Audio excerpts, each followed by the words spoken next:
Coming in at number 5, we have the Expressionless. According to this very bizarre legend, a nameless woman arrived at the Cedars-Sinai Hospital back in June of 1972 wearing a bloodied white gown. Now, what set this woman apart from the rest of the patients in the hospital was that she had a mannequin-like appearance, yet moved fluently like any normal person. Her face was devoid of facial features, and on top of all of that, the woman had a kitten inside of her mouth, which she pulled out before collapsing to the ground. Now, she was quickly rushed into a room and prepped for sedation, with the staff opting to restrain her just in case. However, when they attempted to inject her, the woman immediately fought back. She then rose from the bed and revealed razor-sharp teeth that were seemingly impossible to fit into her mouth. She then attacked one of the doctors, sinking her teeth firmly into his neck, killing him quickly. When authorities arrived, they couldn't restrain her, with the woman killing everyone in the hospital, with only one nurse surviving the onslaught, dubbing the woman the Expressionless. Since that day, there has never been a sighting of her, perhaps because she isn't real. What I don't understand is why she had a kitten in her mouth. That is the most bizarre part of the entire thing. Now, the origin behind this legend, it was uploaded on the internet, appearing on Creepypasta back in June of 2012. Coming in at number 4, we have Lavender Town Syndrome. This is a popular urban legend amongst gamers, specifically those who played Pokemon Red and Green in Japan. This legend began back in 1996 when there was an apparent peak in suicides and sickness in folks between the ages of 7 to 12 years old. Rumors began to spread that illness occurred in children who reached Lavender Town in Pokemon, with it being said that the town's theme music had extremely high-pitched frequencies that may have resulted in folks becoming sick or even taking their own lives. Due to this frequency, it is said that around 200 people took their own lives or developed illnesses and afflictions, with some complaining of severe headaches after listening to the music. The mass hysteria ultimately resulted in the programmers fixing the music to be at a lower frequency, and since then no complaints have been made. In Pokemon Gold, Silver and Crystal, the Lavender Town music was recomposed altogether to be happier, and the Pokemon Tower was demolished and replaced with the Kanto Radio Tower. The Lavender Town theme was also re-recorded for the 2017 Pokemon Go Halloween event. At number 3, the Wolves of Pavagada. This one is from 1983. It said 11 girls, all younger than 5 years old, went missing after dark despite all being asleep next to their parents. The killings began on April 29, 1983, when a 5-year-old girl in Pavagada was taken from her house sometime past midnight. A few days later, a 3-year-old girl from the same town went missing. And within a few weeks, 5 other girls went missing. Soon after the girls went missing, pools of blood with the girls' clothes in them were being found. And in some cases, there was also a limb or a skull left behind as well. All of the crime scenes showed paw prints, but no drag marks. The police suspected that man-eating wolves were snatching up these girls. They soon realized that the pattern was just so similar. All of the kids that were abducted were girls, they were all under 5 years old, and there was no sign of a struggle. So the people in the town began hunting the wolves. Some people in the town even believed that what happened was caused by black magic. They believed this was work of tantrics from the Madakashira region, who practiced black magic and offered these children as human sacrifices to goddess Kali. The police tried to get involved, but the villagers refused to cooperate as they were afraid if they spoke up, they would be the next person killed off with the dark sorcery. The government ended up backing up the wolf theory. This led to mass independent poaching, and locals have created urban legends around the murder of these children. Do you guys think this was sorcery or wolves? Let me know your thoughts below. Coming at number 2, Monkey Man. This was a monster that was said to be roaming around in Delhi in mid-2001. Back in May of 2001, reports began to circulate in the Indian capital of a strange 5-foot-tall monkey-like creature with red eyes and a helmet that would appear at night and attack people. Others have claimed this monkey-like creature to be up to 8 feet tall and muscular with a snout and metal claws. It has been seen jumping from building to building and actually caused a mass panic. Many people reported being scratched by this creature, and 2 were even said to have died at its hands. At one point, things became so overwhelming that police actually issued a sketch artist drawing in an attempt to capture this creature. This entire incident was said to be the perfect example of mass hysteria. There's even a movie that's titled Delhi 6 that centers around the appearance of this creature. And at number 1, Kaltara. Kaltara village was abandoned overnight in the 19th century. The townspeople left behind an entire village of crumbling homes and buildings. On the more logical side, people have said that the people abandoned this once prosperous village due to a dwindling water supply or due to an earthquake. or because the prosecution of Minister Salam Singh. But due to an urban legend, this abandoned village now has a haunting reputation. Legend has it that the ruler of the region took an interest in the daughter of the chief, and to escape humiliation, the entire village made up of 1,500 people disappeared overnight. It is said that the village chief then left a curse on the abandoned village and claimed that anyone who tried to inhabit it would die. Well, the urban legend stuck, as people are fearful to even visit this abandoned village, and they haven't rebuilt on it since. There have been people who have since tried to repopulate the village, but they are reported to experience paranormal activity, and therefore the village is still uninhabited. Over time, the village has gained the reputation as a haunted place, and so it started to attract some tourists. So since 2015, they have been attempting to add on some things to make it more of a tourist destination, but they are not going to allow people to stay overnight. Coming in at number 5, Union Cemetery. Union Cemetery is located near Stepney Road in eastern Connecticut. The site dates back to the 1700s, and according to ghost hunters, it is one of the most haunted cemeteries in the entire United States. Now, as you'd expect, Ed and Lorraine Warren were quick to involve themselves in the mystery surrounding the cemetery, with the pair even writing a book about the site entitled Graveyard. According to popular legends, the White Lady ghost haunts Union Cemetery as well as Stepney Cemetery in Monroe. The White Lady has been seen walking in front of people's cars as they drive along Route 59 late at night. Concerned drivers believed that they had hit a person, exit their vehicles only to discover there was no one there. The White Lady name comes from witnesses who states that she wore either a white gown or what appeared to be a wedding dress. Now, in 1990, Ed and Lorraine Warren set up cameras in the cemetery to record the investigation. Around 2:40 a.m., they heard the sound of a woman weeping, and a female form had begun to move several feet in their direction.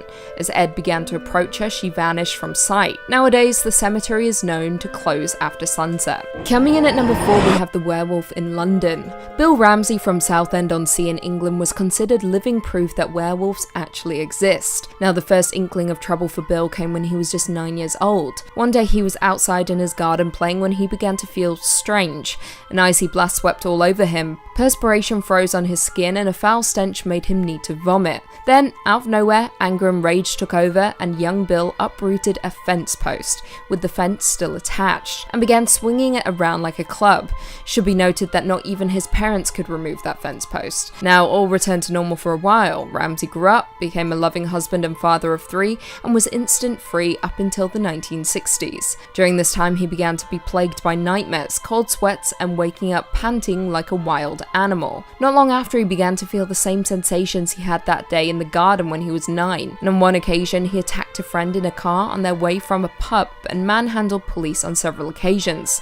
In turn, Ramsey was forced to spend time in the hospital, where it was noted that he exhibited inhuman strength, growling, and his hands would often curl like claws. Ed and Lorraine Warren were thus called in to investigate. Ed Warren stated that, I quote, "Ramsey would ask to be locked up in jail cell for his protection and the protection of the public." The Warrens then invited Ramsey to their Connecticut home, where Bishop Robert McKenna would perform a recorded exorcism on Ramsey. Coming in at number 3, El Chupacabra. Also known as the Chupacabra, this is a goat sucker, a legendary creature that was first reported back in the mid-90s. The name itself comes from the animal's reported habit of attacking and drinking the blood of livestock, including goats. Now, there is actually said to be 2 kinds of Chupacabra.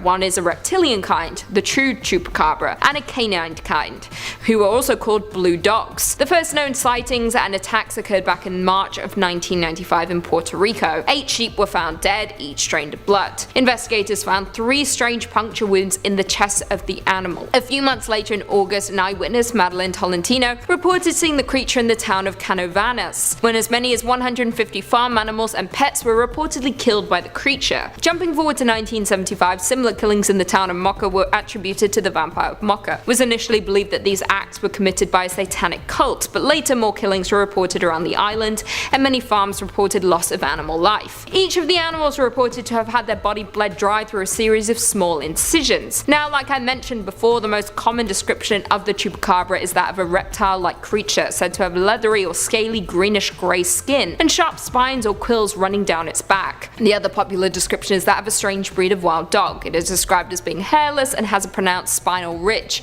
unusually pronounced eye sockets, fangs, and even claws. In at number 2, Llorona. Hailing from Hispanic folklore, Llorona, which I'm pronouncing correctly now after you guys yelled at me in a previous video, is also known as the Wailing Woman or even the Crier. This is a legend about a woman who drowned her children in a lake and now mourns their deaths for eternity, roaming South America as a ghost or apparition. The story itself goes as follows. The woman was unloved by her husband and one day she caught him with another woman. So as revenge she drowned her sons in a river in grief and anger, and then drowned herself after she realized what she did. She was ultimately refused entry into heaven, for obvious reasons, unless she found the souls of her 2 sons. So now legend states that she roams the earth, hunting for the souls of her sons, with her cries and wails luring in innocent victims. Llorona kidnaps wandering children at night, mistaking them for her own. Folks who have claimed to have seen her say that she appears at night or in the late evening by rivers or lakes, wearing a white gown with a veil, and some believe that if you hear the cries of Llorona you are marked for death. Now, one particular encounter went as follows. A boy and his family were sitting near a creek between Mora and Guadalajara in New Mexico when they saw the form of a tall, thin woman. She seemed to float over the water and end up the hill out of sight until returning a little later closer to them. The family had suspicions that she was Llorona, so they went to the shore to see if there were footprints, and there were none. Creepy stuff. More interesting still, the earliest reference to Llorona was actually in a sonnet written by Mexican poet Manuel Carpio in the late 1800s, where he identifies her as the ghost of a woman who was drowned by her husband.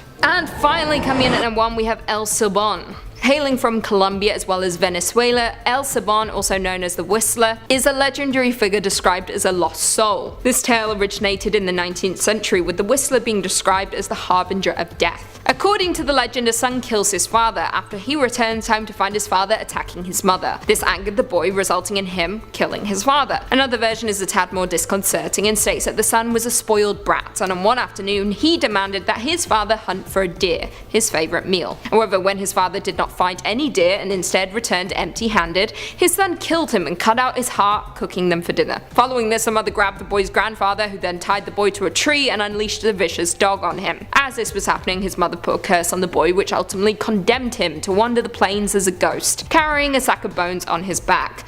Some versions of the story state that these bones are of his father, while others state that these are the bones of his victims. Now, the Whistler is said to have a characteristic whistle that resembles the musical notes C, D, E, F, G, A, B in that order. It is said that when the whistling sounds close, there's no danger, but if the whistling is far away, it means the Whistler is nearby. Very confusing, I know. It is also stated that hearing the Whistler foretells one's own death, and in this situation the only thing that can save the victims is the sound of a barking dog. Many people from Venezuela have said that they have spotted the Whistler, primarily in the summer. However, it is mainly on rainy days that the Whistler wanders, hungry for death and eager to punish drunkards, womanizers, or even innocent victims. It is said that the Whistler will suck the alcohol out of drunkards through their navel when it finds them alone, and it tears womanizers to pieces, removes their bones, and puts them in the sack where it keeps the remains of its father.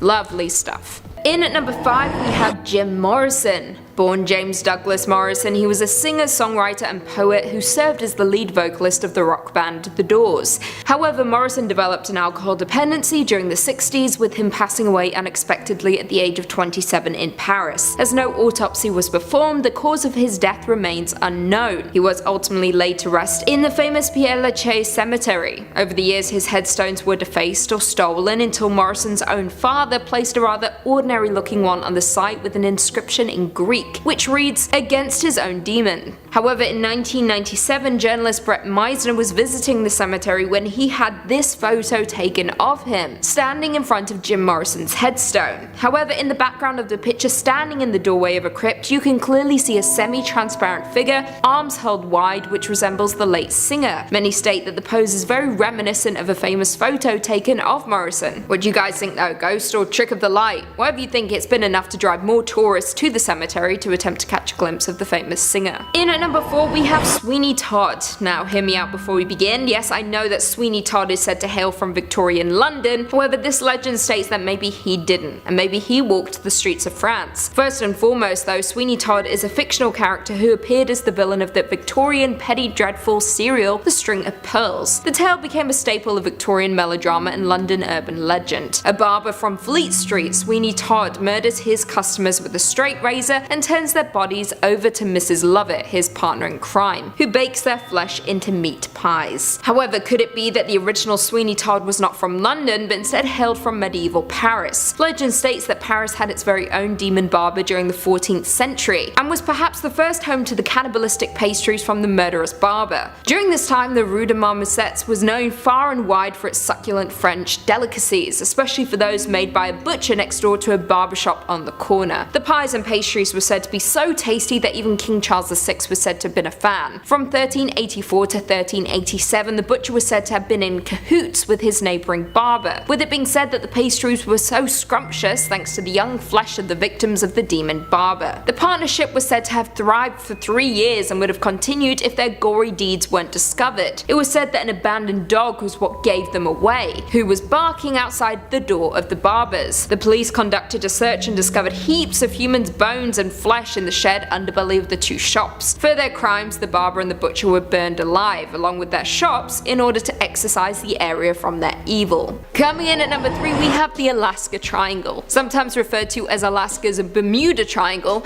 this is a place in the untouched wilderness where people have reportedly been disappearing for years now. The triangle itself connects Anchorage, where I used to live, in the south to Juneau in the southeast panhandle, to Barrow, the northernmost town in Alaska. The area in between those points is unforgiving and a place not for the faint-hearted or inexperienced. Now, the area itself began to attract attention back in the 1970s, when a small plane carrying US House Majority Leader Hale Boggs, Alaska Congressman Nick Begich, and an aide Russell Brown vanished into thin air while flying from Anchorage to Juneau. For a month after the initial disappearance, planes, military aircraft, and dozens of boats scoured the area searching for the plane. However, nothing was ever discovered. No debris, no wreckage, nothing. Following the disappearance, more and more planes began to disappear, and on top of that, hikers also began to vanish into thin air. Since 1988, it is said that more than 16,000 people have disappeared in the Alaska Triangle, which is more than twice the national average. Now, whether this is something supernatural, extraterrestrial, or simply cruel weather conditions and harsh wilderness,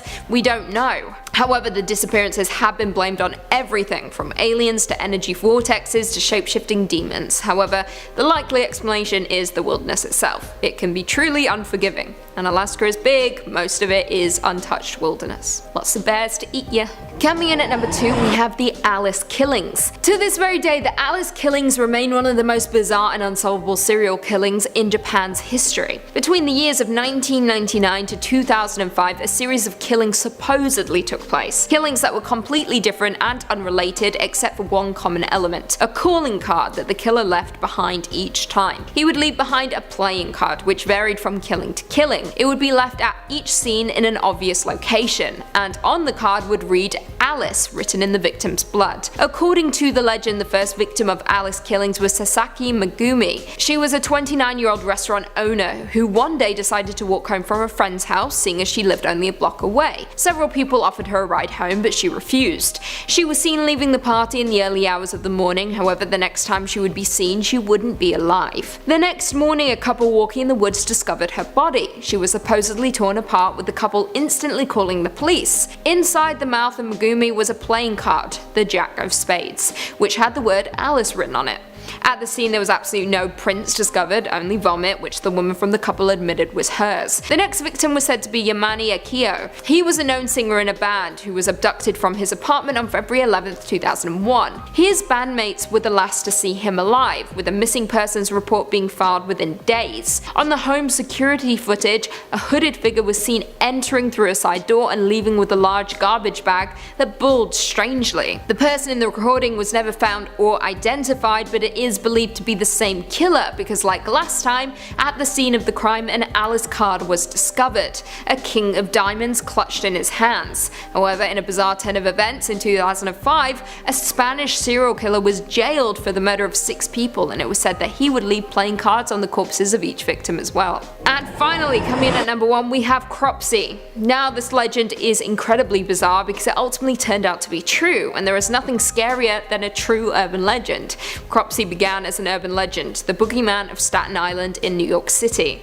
It was rumored that this was a homicidal madman, a person who had escaped from a mental hospital who had a hook for a hand. He was said to hunt down children, drag them back to his tunnel system which lay under an abandoned hospital, and then kill them. Parents would use Cropsy to frighten their children into being good and staying close to home. He could be anywhere, so you better behave. However, parents didn't think too much of it because after all, Cropsy was just a mere legend, right? The legend continued to spiral, with the story even being turned into a movie in the 1980s called The Burning, which follows a man named George Cropsy who goes insane after a prank leaves him horribly disfigured. However, things went from bad to worse in Staten Island when Cropsy became a reality.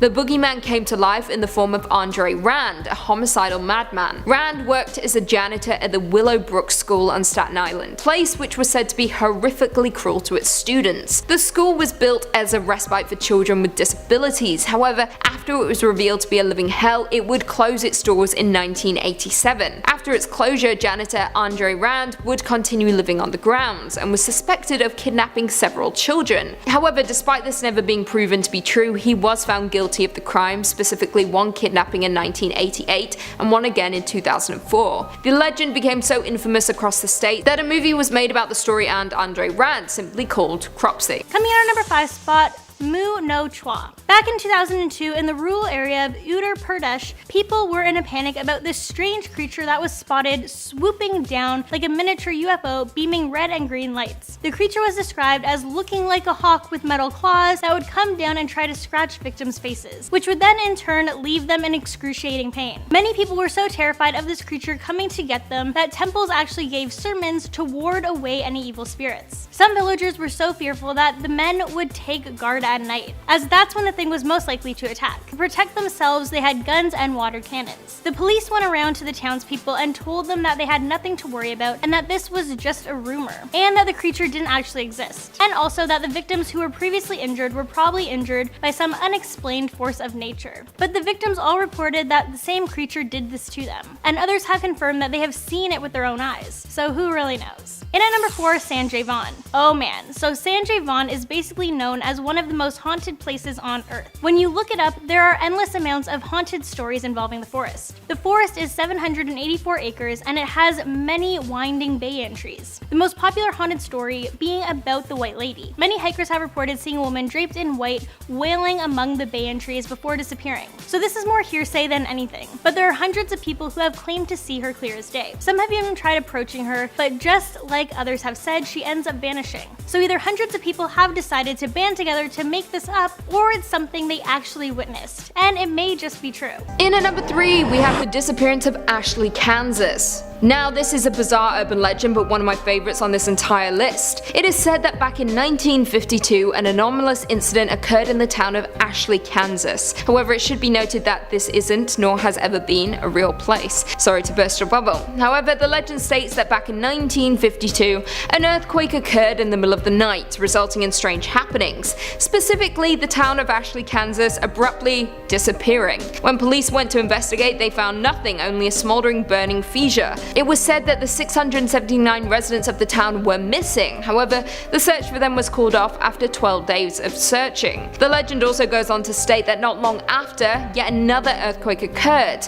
and this time when the police went to investigate, the burning fissure was gone and the town was still nowhere to be seen. And that is all that is known about Ashley, Kansas, the town that supposedly disappeared overnight. Coming in at number 2, we have Slenderman. To quote the original Slenderman post on Something Awful, "We didn't want to go, we didn't want to kill them, but its persistent silence and outstretched arms horrified and comforted us at the same time." This is perhaps the most popular modern day legend on our list, with it crossing over into the mainstream with games and movies being made about this supernatural figure. Now, Slenderman originated as a creepypasta internet meme created by Something Awful forums user Eric Knudsen back in 2009. Slender is described as being incredibly tall, somewhere between 7 to 9 feet, as well as pale in complexion with an emaciated figure. He is sometimes portrayed with incomplete features such as empty eye sockets. He is also said to possess a handful of supernatural powers and abilities. He is said to be immortal, having lived for around 11,000 years without end, and any wounds inflicted on him instantly heal. Now, stories told about the supernatural character commonly feature him stalking, abducting, or traumatizing children. Now, outside of the internet, he has become an icon icon, with a prominent influence in popular culture, with video games being made about the figure, including Slender the 8 Pages and Slender the Arrival. However, things became very real with this legend back in 2014 when 2 girls attacked another girl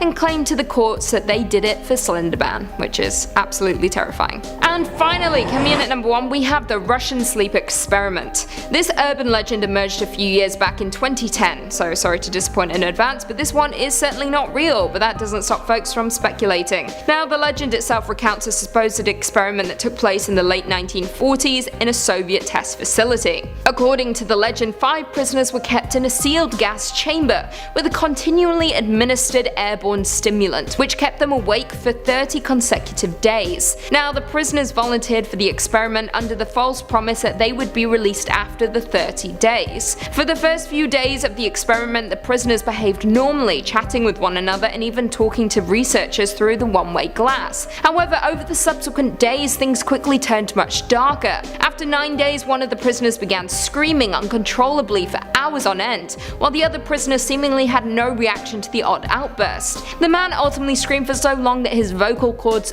burst, which makes me feel physically sick. I know this isn't real, but the idea of that happening is disgusting. Not long after, a second prisoner began screaming, while the others prevented the researchers from looking in by pasting torn book pages to the windows with their own feces. A few more days passed and things went silent, and after 15 days, the researchers decided to turn off the stimulant and enter the room. What they found was absolutely disgusting. One of the prisoners was deceased and the 4 remaining survivors had performed severe mutilation on themselves, tearing off their own flesh and removing their own organs. In at number 5, we have Puchin. The Puchin hail from southern Chile and is a creature from Mapuche mythology and Choloto mythology. The Puchin is described as a shape-shifting creature, highly feared, that can instantly change into animal form wherever it so desires. Throughout different stories, it has often been described as a gigantic flying snake which produces strange whistling sounds, while its gaze could paralyze any victim it chooses, kind of like Medusa in that way, and permit it to suck its blood. In Chile, the word Puchin also designates to the common vampire bat, so some cryptozoologists believe that common vampire bat is the origin of the legend. However, some believe that the Puchin could be related to the Chupacabra, something we'll be discussing later on. Spoiler alert. It is said that the only people who can defeat the Puchin are Mapuche medicine women. That was a mouthful. In at number 4, we have duendes. A duende, for those who don't know, is a creature from South America that originated from the phrase possessor of a house and was originally conceptualized as a mischievous spirit inhabiting a home. Now, duendes appear to pop up in many cultures around the world. In Portugal, the word is used to describe beings of a small stature wearing big hats, whistling a mystical song while walking in the forest. It is said that they lure young girls and boys to the forest, causing them to lose their way home. However, in Latin America, this differs slightly. Duendes are believed to be the helpers of people who got lost in the forest so they could find their way home. They are also known to be gnome-like creatures who live inside the walls of homes, especially the bedroom walls of young children. As you can tell, the legend differs from region to region, some believing they are the souls of infants who died before they could be baptized. Others simply portray them as malevolent spirits that hide in homes and wreak havoc. Regardless of that, they are nasty little suckers who cause problems wherever they go. Coming in at number 3, we have the Enfield Poltergeist. Between the years of 1977 and 1979, the Enfield Poltergeist terrorized a small London house in the Enfield suburb. The case involved 2 sisters, aged 11 and 13. In August 1977, single-parent Peggy Hodgson called police to her home, claiming she had witnessed furniture moving and that 2 of her 4 children said that knocking sounds were heard on their walls. The children included Margaret, who was 13 at the time, and Janet, who was 11. A police officer who investigated the scene recalled seeing a chair wobble and slide but could not determine the cause of movement. Later, claims included disembodied voices, overturned chairs, and the children even levitating. Over the next year and a half, more than 30 people said that they saw heavy furniture moving on its own accord, objects being thrown around the room, and the children levitating. These people included psychic researchers, neighbours, and journalists. Creepier still, the young daughter daughter Janet was also recorded speaking in a deep masculine voice, which was believed to be the spirit of an old man. Of course, the Warrens were called in to investigate this paranormal behavior, which they found was a case of demonic possession. Janet later went on to admit that she had played with a Ouija board prior to the disturbances, and that she was unaware that she fell into the trances until she saw photographs later on. However, many have called the Enfield Poltergeist fake, with Janet being detected in trickery with a video camera catching her bending spoons and attempting to bend an iron bar. So whatever you believe is up to you, legend or reality. Coming in at number 2, we have the Smurl family. The Smurl haunting refers to claims made by Jack and Janet Smurl, who alleged that a demon inhabited their home between 1974 and 1989. The family moved to West Pittston, Pennsylvania with their young daughters and Jack's parents, who all lived together in one house, and supposedly suffered the worst 13 years of their entire lives. Not long after moving into their new home, they claimed that the premises was disturbed by a demon that caused loud noises and bad odors. Through their dog into a wall, shook their mattress, pushed one of their daughters down a flight of stairs, and physically and sexually assaulted Jack on several occasions. The family were terrified and called in Ed and Lorraine Warren for help. The pair quickly discovered that the family home was infested with 4 spirits: an elderly woman who was harmless, an old man who had died at the house, a young and violent girl, and a demon that controlled the other spirits and had turned them against the family. By 1987, the family decided to leave the home once and for all, and 2 years later, a church-sanctioned exorcism took place there, and the property was cleared of all paranormal activity. And finally, coming in at number 1, we have the Amityville Horror. The Amityville Horror is perhaps one of the, if not the most famous paranormal cases Ed and Lorraine Warren investigated. However, like the rest of our list, there is always debate as to how much was actually true.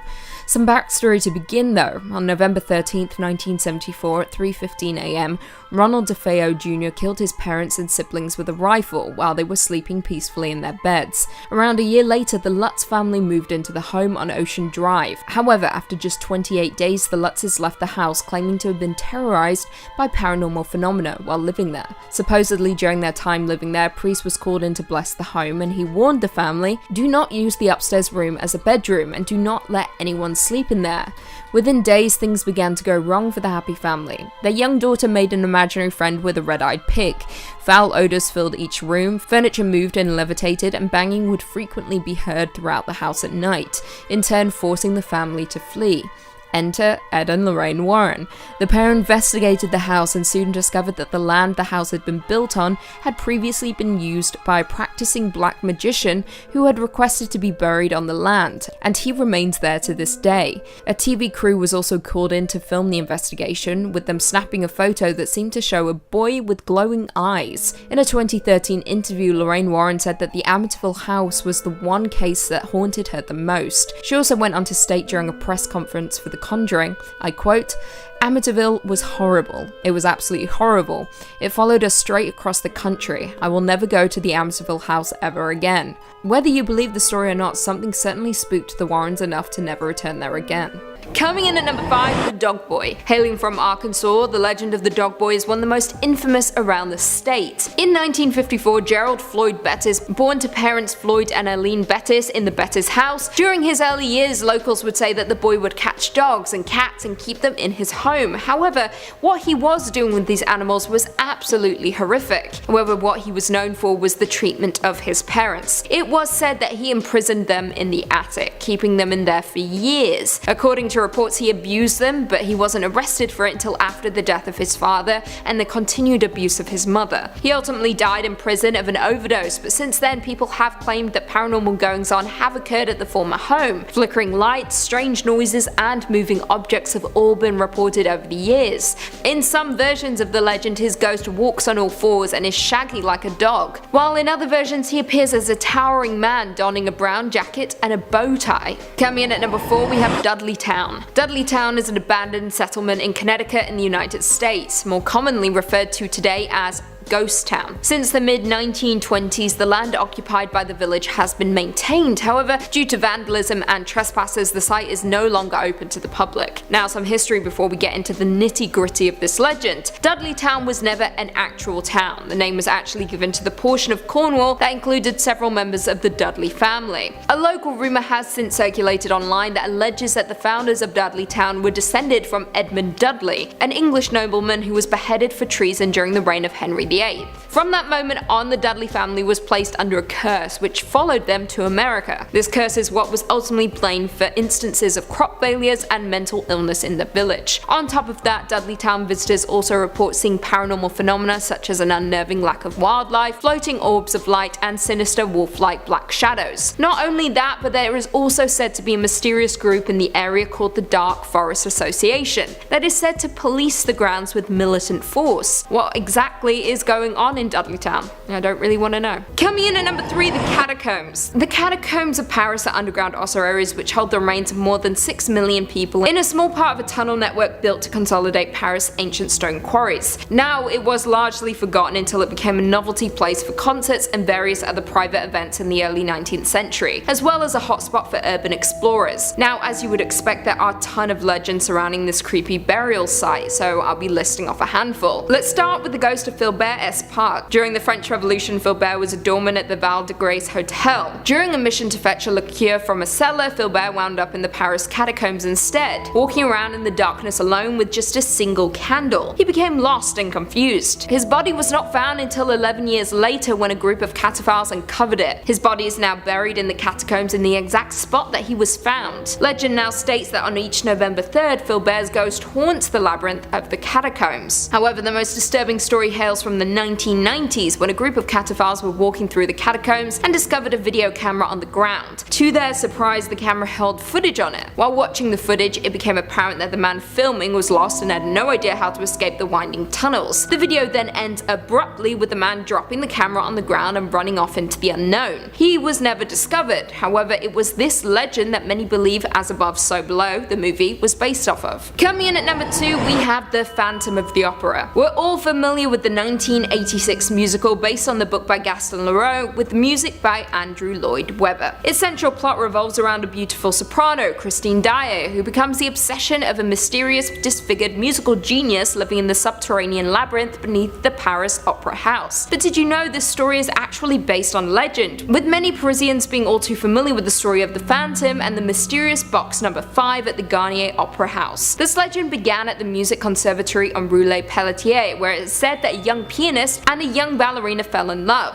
Planning to be wed, the pianist composed a piece of music to symbolize their love that was intended to be played at their wedding. However, that never happened because on October 28, 1873, a fire destroyed the conservatory and killed many, including the ballerina. The pianist survived but was forever scarred by the fires, particularly on his face. He abandoned the world and took refuge in the underground passage of the Garnier Opera House in order to escape the dreadful people who considered him a monster or a demon. He stayed there for the rest of his life, devoting himself to his music. Now, the pianist was never disturbed, but rumors quickly began to spiral, creating the legend of the Phantom of the Opera. The first rumors came from the opera house staff, such as stagehands and dancers. And it is also purported that box number 5 at the Garnier Opera House is said to be haunted by the mysterious Phantom and should always be left vacant for him. And finally, coming in at number 1, we have the Notre Dame and the Devil's Door. Notre Dame is one of the most infamous places in French history, with it being a medieval Catholic cathedral that was consecrated to the Virgin Mary and is considered to be one of the finest examples of French Gothic architecture. However, popular interest in the cathedral blossomed after the publication of Victor Hugo's novel, The Hunchback of Notre Dame, back in 1831. The cathedral is holy ground, but saying that how many tourists from around the world have been ushered in by Satan himself. Some history first though. When it comes to the construction of buildings such as this one, construction always starts at the back of the building, with entrances added last. So when it came time to add the famous door to the cathedral, a man by the name of Mr. Biscornet, a young metalsmith, convinced the church to hire him. The job lasted months, with Biscornet slaving away in his workshop. However, when he finally finished, it was of course a masterpiece and blew the minds of Parisians. However, were the doors perhaps too good to be true? This all took place during the 1300s, when magic was believed and myths spread fast. So when people saw the door for the first time, they believed that Biscornet couldn't possibly have crafted it himself, and that instead he had sold his soul to the devil in exchange for the masterpiece. masterpiece. Stories quickly began to emerge of people claiming to have visited Bisconet during the creation and found him unconscious on the floor with the project mysteriously completed. The rumors began to spread, with priests adding fuel to the fire by claiming that the door's locks refused to work until they were sprinkled with holy water. To top things off, not long after this, the artist died, with many speculating that in order to fulfill the contract, the devil had to claim Bisconet's soul. Coming in at number 5, we have Devil's Tramping Ground, North Carolina. The Devil's Tramping Ground is a camping spot located in a forest near the Harper's Crossroads area in Bear Creek, North Carolina. Throughout history, it has been the subject of persistent local legends and lore, which frequently allege that the devil tramps and haunts a barren circle of ground in which nothing is said to grow. It has also been listed frequently on lists of unusual place names, as you would expect.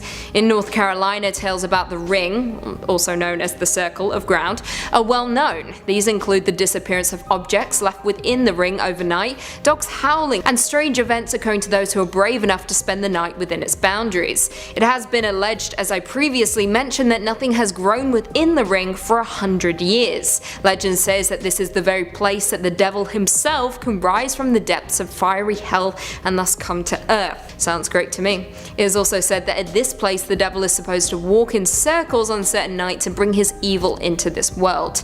Journalist John William Harden wrote about the area, stating, "Chatham natives say that the devil goes there to walk in circles as he thinks up new means of causing trouble for humanity. There, sometimes during the dark of night, the majesty of the underworld of evil silently tramps around that bare circle, thinking, plotting and planning against good in behalf of wrong." In at number 4, we have Witchwood Forest, England. Witchwood Forest is a biological site of special scientific interest north of Witney in Oxfordshire. Now, unlike the rest of our list, there is no historic event that took place that confirms the forest is in fact haunted. However, it is said by those who step foot in the area that there is hair-raising stuff going on amongst the trees. Some people have reported seeing the apparitions of crying children in a horse-drawn carriage, to even ghostly hands touching them. A more notable story is that of the ghost of Amy Robsart, the wife of the Earl of Leicester. Amy mysteriously died of a broken neck, and one day while hunting in the Witchwood Forest, her husband was said to have stumbled across her ghost. According to the legend, her ghost told him that he would be dead in 10 days. And that he was. The legend has lived on, and it is said that if you dwell in the Witchwood Forest, you will meet the same grisly end as Amy's husband. Coming in at number 3, the Black Forest, Germany. The Black Forest is a large forested mountain range in the state of Baden-Württemberg in southwest Germany. Historically, the area was known for ore deposits, which led to mining featuring heavily in the local economy. However, in more recent years, tourism has become the primary industry, accounting for around 140,000 jobs. Now, the forest itself got its name from the conifers that block out most light below, giving the area a mysterious aura. The forest is nestled deep within the southwestern Germany, with the area's tall evergreens being as sinister as they are beautiful. It is also said to be home to paranormal creatures ranging from witches to even werewolves. This in turn inspired the Brothers Grimm to write their famous stories, Hansel and Gretel, Rapunzel and Sleeping Beauty. Some of the many legends that surround the forest goes as follows: a headless huntsman riding on a white steed, a king who kidnaps women to take them to his underwater lair, and of course friendly dwarfs and frightening werewolves. It makes sense now why this would be the location of many of the Brothers Grimm's fairy tales. Coming in at number 2, Hoia Baku Forest, Romania. The Hoia Forest is situated to the west of the city of Cluj-Napoca, near the open-air section of the Ethnographic Museum of Transylvania. It is a beautiful place that often lures in bikers and hikers from around the world. However, according to legend, the forest is the location of paranormal activity. According to one visitor, I quote, "We are in the clearing. The trees stop in a uniform oval where nothing grows and where, since official records began, nothing has grown.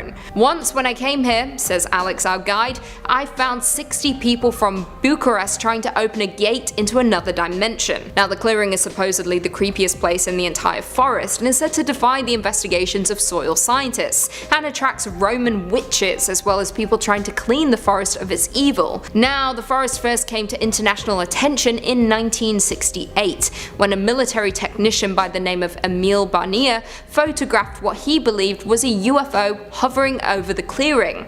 Now, at the time, the communist government equated the belief in the paranormal as madness, as well as state sabotage, so in turn, Barnier lost his job. As of today, many people who visit the forest, and specifically the clearing, report strange symptoms, including nausea, anxiety, as well as the feeling of being watched. Not to mention, as I said before, nothing seems to grow in the clearing, according to official records. Weirder still, trees in the surrounding area grow in odd patterns, zigzags and spirals that no one has been able to explain. Very creepy indeed. And finally, coming in at number 1, Uekihara Forest, Japan. Also known as the Sea of Trees, or more commonly the Suicide Forest, this is a forest on the northwestern flank of Japan's Mount Fuji, existing on the hardened lava laid down by the last major eruption of Mount Fuji in 864 CE. The forest has a reputation as the home to ghosts of the dead in Japanese mythology. In more recent years, though, it has become known as the Suicide Forest, with it being one of the world's most used suicide sites. In 2003, 105 bodies were discovered in the forest, exceeding the previous record of around 78 back in 2002. Jumping forward to 2010, the police recorded more than 200 people having attempted suicide in the forest, of whom 54 were successful, which is absolutely devastating. Now, some people blame this horrific trend on the forest's association with demons in Japanese mythology. However, others credit it to the tightly packed trees, which make it easy to get lost in the forest and muffle sounds, in turn providing an isolated location. As you would expect, many spiritualists have visited the forest who have called the site a hotbed of paranormal activity. These people believe that the suicides in the forest have permeated the forest's trees, which in turn has generated paranormal activity in the area, preventing anyone who may enter from leaving the depths of the forest. Many hikers who decide to make their way through the dense forest will often mark their path with tape or string to make it easier to find their way out again, and those who visit say the forest is deeply unsettling, with the sprinkling of clothing and litter lying around. Coming in at number 5, we have the Cannibal Babysitter. Like most great urban legends, this is a tale that has been adapted for many different audiences. Back before the inception of the internet, a similar tale was told of a babysitter who may have been drunk, may have been high, but definitely accidentally cooked a baby instead of a meal. Whoops. It plays on the classic parental fear of leaving your child with someone else. Sure, you'd like to put your trust in someone and have some time to yourself, but how do you really know what's happening if you're not there yourself? Imagine coming home to a sink full of greasy bones and a lunatic babysitter lounging on your couch. Yeah, those aren't chicken bones, are they? To modernize this tale, the World News Daily Report put out an article headlined, "Missouri, Babysitter on Crystal Meth Eats 3-month-old Toddler." This is a masterpiece of a shareable article. Parents, people who hate addicts, people who watch horror movies, and Missourians all have a reason to be invested here. Is Missourians a real word? The article details a couple coming home after a night out to find their babysitter drunk and high, covered in blood. Not a good scene. They head to the kitchen and discover something even more terrifying. Their baby in the microwave, covered in barbecue sauce. How anyone could read this and not think it's a joke is beyond me. But apparently it was effective enough to cause a small panic and spread to all sorts of places. Unfortunately for those who skim headlines, it was all a hoax. The World News Daily Report is a fake news site. Not quite parody, but definitely not to be taken seriously. They even put a little disclaimer at the bottom saying that they're not including any reality in their articles. Although I suppose people fooled by this don't often read all the way to the bottom though. Coming in at number 4, what's in my Red Bull? We all know that energy drinks are often under fire for including artificial stimulants. They'll rot your brain, teeth, gut, and hardwood flooring, or so I've been told.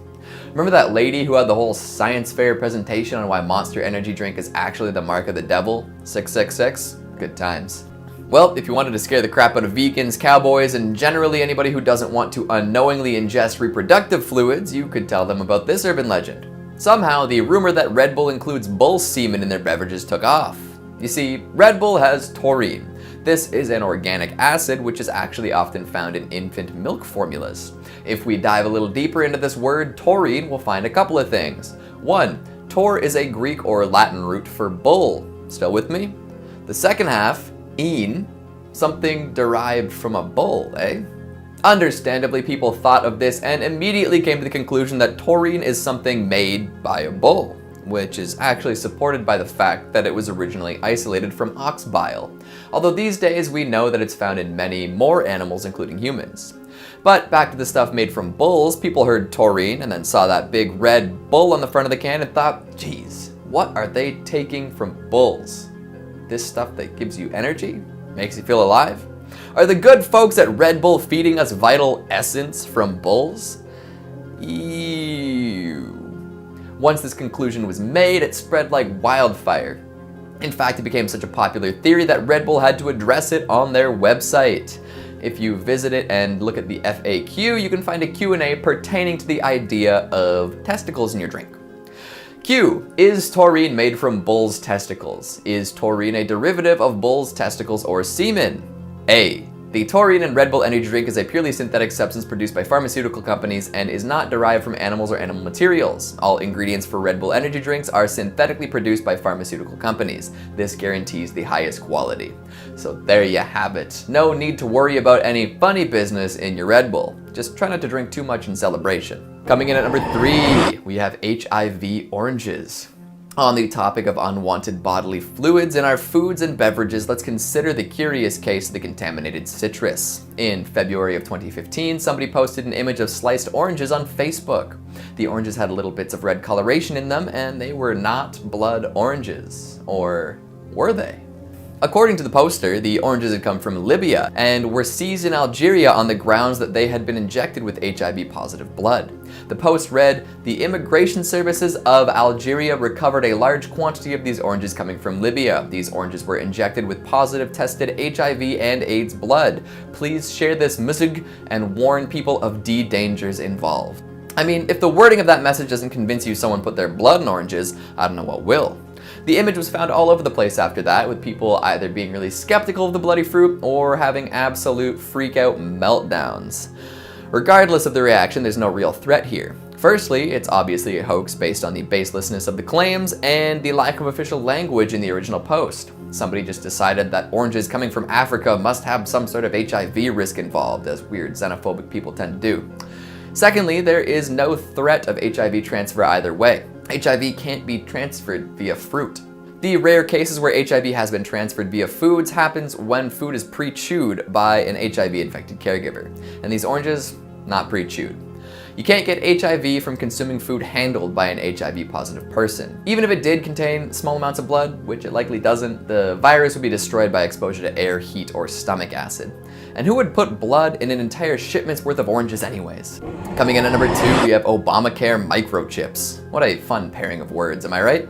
Back when Obamacare was first being introduced, people spread rumors that US residents would be required to be implanted with RFID microchips. Because, you know, Obama, I guess. But rumors of Big Brother wanting you riddled with tracking devices have been around since that kind of technology was first dreamed up.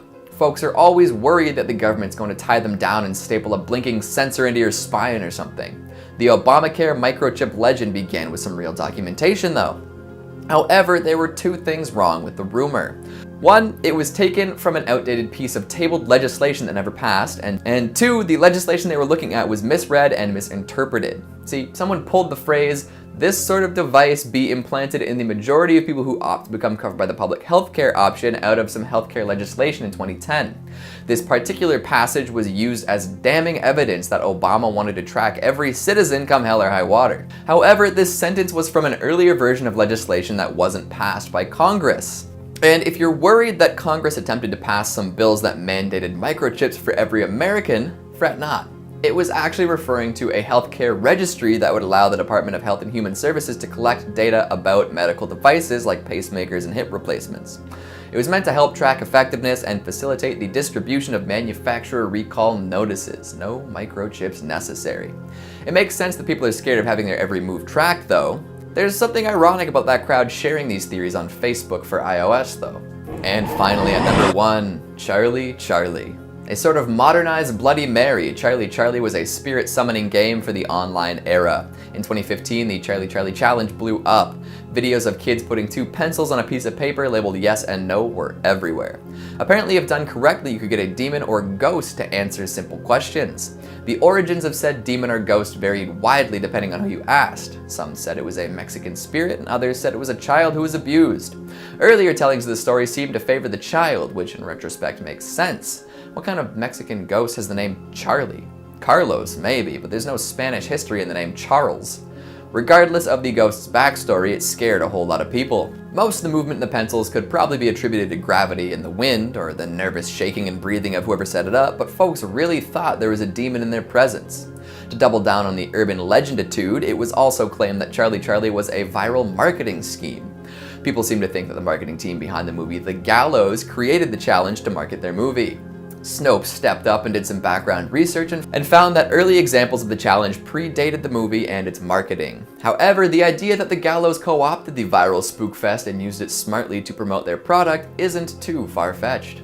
In at number 5, the body under the bed. This legend comes to us from folklorist Jan Harold Brunvand, who tells the story of the first time he heard the dead body under the bed legend back in 1991. Now, there have been countless versions of this story, however they all remain the same. A Las Vegas hotel and a dead body under the bed. Here are just a few cases. On July 10th, 2003, a man checked into the Capri Motel and began complaining about a foul odor in his room. Management told him nothing could be done, and the man spent 3 nights there before checking out because he could no longer stand the smell. When the cleaning staff came in to make up the room 3 days later, they lifted the mattress up and discovered the body of a man in an advanced stage of decomposition. On June 10th, 1999, the remains of a 64-year-old man named Sal Hernandez was discovered inside a bed in room 112 at the Burgundy Motor Inn. In July of 1996, a woman's body was found under a mattress in a Travelodge, with the motel staff discovering the body 10 days after her demise, and only after guests complained for several days of a foul odor coming from the room. One of the oldest bodies under the bed stories comes to us from 1982. Richard Kuklinski, Daniel Deppner, and Gary Smith often teamed together to run auto theft scams. However, Kuklinski and Deppner decided to kill Smith, and they did this by feeding him cyanide-laced hamburgers in his hotel room. They then stuffed the body under the bed and left it there. There are countless tales of folks finding bodies under the bed, with the legend seemingly hailing mostly from Vegas for some reason. Perhaps just check under the mattress the next time you stay in a motel. You never know what you might find. In at number 4, the Megabucks Curse. Megabucks is a Nevada statewide slot jackpot network that is owned and run by the slot machine company, International Game Technology. However, there's a nasty legend surrounding the jackpot that have deterred some folks from even playing. The Megabucks has so many legends and myths surrounding it, which usually center around the tragic fate of previous winners, leading many to believe that winning the jackpot will result in your death. This legend has some merit thanks to one unfortunate winner, a cocktail waitress named Cynthia J. Brennan. In 2000, J. Brennan won the $34.9 million Megabucks prize played in the Desert Inn Casino in Vegas. Just 6 weeks after her win, J. Brennan was involved in a tragic automobile accident. Her sister was killed instantly, and she herself was left a quadriplegic. This is what began the legend of the curse. Since the event, many stories have surfaced regarding the fate of every winner, including a 25-year-old who won the jackpot in 2003. Others included untimely deaths in various ways, including a fatal drug overdose in a casino hotel and in a gang fight as far away as LA. Now, these stories have proven to be false, but the legend persists. Other related legends to the Megabucks tell stories of underage players who could not claim their winnings, employees of a casino who won and couldn't claim their prize, and countless others. Now, while stories do still persist, the curse itself seems to be false. However, the tragic story of Cynthia J. Brennan is still told by countless people who play the Megabucks jackpot. Would you dare?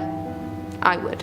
Coming in at 3, the Dell H. Robertson Middle School Spirit. The Dell H. Robertson Middle School is located in Las Vegas and is notable for its stories of specters and paranormal activity. Now, it is unknown when the school was founded, but as of right now, the school has around 1,138 students enrolled from grades 6 to 8. The nickname for the school is Angels, but it is unclear whether that is due to the hauntings that seem to occur within its walls. There have been countless reports from students who say they have seen an unidentified janitor roaming the halls of the school. with some even going as far as to say he had blood on his hands. Now, the history of the ghost is unknown, with no known reports of suicides, homicides, or even any accidents occurring on the site. However, students still report ghostly encounters, with some even seeing the janitor outside of the school grounds. One report from a former student stated that he lived a few blocks away from the school and would often see the janitor following him home and then disappear into thin air by the time the student reached his house. However, according to some students, the only thing that would make the haunting stop was by attending church services regularly. However, folks who didn't attend church continued to see the ghost, even in their nightmares. Now, the stories do vary from student to student, but many believe the unnamed janitor is the ghost who perhaps passed on while employed at the school. However, due to the fact that the only way to make the ghost disappear is by going to church, makes the entire legend seem like some kind of fable, perhaps even perpetuated by parents of the school in order to push religion.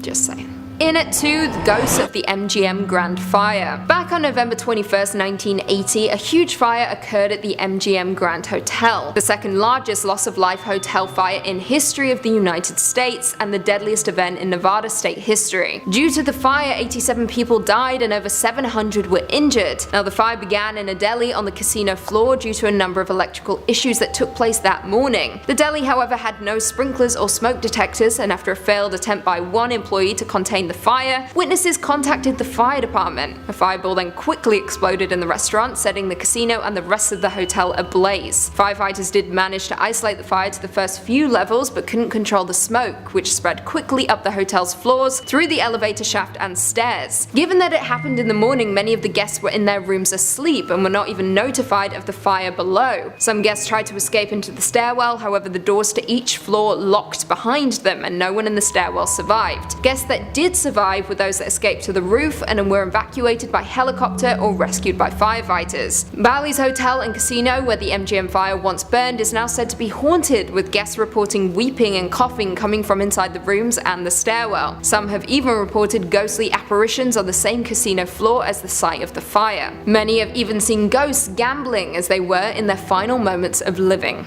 That is very bleak. And finally, coming in at number 1, La Palazzo Mansion Hauntings. The La Palazzo Mansion is located on 1700 Burney Drive in Las Vegas and is said to be worth over $1.1 million. Now, for many it is a place of rich history, with many willing to throw that money and more at the property. However, would you if you knew the home had some additional residents that you can't evict? Rumor has it that a mob boss had purchased the house years ago and had carried out many attacks and murders inside the home. Enemies and fellow gang members have all met their end inside the house, and rumor has it that the ghosts themselves are still lingering around. It was said that the behind-the-scenes events of Sin City's organized crime network all took place in the house, and those who disagreed were taken to a nearby room where they were ultimately killed. Some visitors to the home have even reported seeing blood covering the walls, and a handful of ghost hunters also noted a random drain sitting in the middle of the floor in one of the rooms, and it wasn't a bathroom. Just saying, that's where the blood goes. One couple who purchased the home reported being treated harshly by the ghosts of the house. At one point during a dinner party, they saw a wine glass get pushed off the counter and then shattered on the floor. They also heard hissing noises and obscenities coming from adjacent rooms. Now, the mansion was known for having secret rooms which past visitors would often come across. It was rumored that these secret rooms were places where murders would take place, some of them so gruesome that blood can still be seen on the walls. Now, there is no doubt at all that the home is filled with spirits of murdered men, but the reason they remain could be because the drains were filled with the blood of the victims.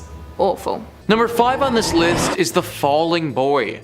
This is a sad legend that's probably true. The Black Church is located in the Romanian city of Brasov and is a beautiful old Gothic church. It almost never made it to 2022 though, because several hundred years ago it had a horrible fire. The church did manage to survive and had a bunch of renovations done on it to spruce it up. It's around this period of time that people think the Falling Boy statue was erected. On one single pillar of the exterior of the church, there's a statue of a boy who looks to be falling over. Either that or he's searching for something on the ground. It's difficult to say for sure. Either way, no one has any idea why this statue is here, and 3 legends have come out explaining it. Arena Webb writes, "Some say that he was the son of a priest and that he was naughty. As a punishment, his father sent him in the church's attic. But then the Great Fire started and so the boy got trapped in there. The statue was built depicting him trying to escape the flames." Another legend, and a more popular one, is that the boy was helping with the construction of the church. At one point, his boss told him to check if the wall is straight. He leaned over the walls and he fell. His boss felt guilty and ordered a statue. Others, though, say it was murder. They say that this boy was so good working at the construction of the church that a fellow worker got envious. He sent the boy to check the walls and he pushed him. The boy died, but the man couldn't live with the guilt, so he confessed shortly after. The other builders decided to make the statue in the boy's memory. So those are the 3 legends about the boy, and sadly all of them result in the boy's death. Now it's thought that his spirit still lingers here at this church, and if you're lucky, you may even be able to spot him. Comment down below what you guys think about this legend and which of the 3 stories you believe the most. Curious to know what you guys got. Number 4 on this list is the Pied Piper. You've most likely heard the name and probably the story of the Pied Piper before. If you haven't, then let me read off a great passage from Andre Diamond describing the tale. The Pied Piper legend originated in Hamelin, Germany during the Middle Ages. As the story goes, the town was struggling with a rat infestation problem and was desperate for relief. A mysterious man in pied clothing approached the mayor and promised he could rid the city of its problem in return for payment of 1,000 guilders.